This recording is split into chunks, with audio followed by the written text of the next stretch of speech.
কবিতা মাহে রমজান, কবি এ আলী, কণ্ঠে আমি সুমিত্রা। রমজানের ওই চাঁদের সাথে শিয়াম হলো শুরু, ক্ষুধা তৃষ্ণা পড়ল বাধা যতই লঘু গুরু। ভোরের বেলা মুয়াজ্জিনের সেহরি খাওয়ার ডাক, আরামায়েশে নিদ্রা যাওয়া নিমেষে চলে যাক। সেহরি খাওয়ার বরকত আছে সারাটা দিন জুড়ে, ক্ষুধা তৃষ্ণা আসে না কাছে, বেড়াই ঘুরে ঘুরে। ভোরের আজান ডাক দেয় ফজরের ওয়াক্ত হলে, বিছানা ছেড়ে নামাজ আদায় মনে শান্তি ফলে। মধ্য দুপুরে জোহর হাজির নামাজের তোহপা নিয়ে, শরীরের ক্লান্তি দেহের ক্ষুধা কোথায় যায় হারিয়ে।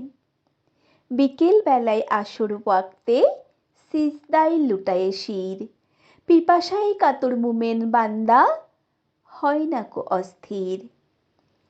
মাগরিব আসে দিনের শেষে ইফতার করার পালা, খেজুর শরবতে শান্তি আসে মেটে ক্ষুধার জ্বালা। ধন্যবাদ।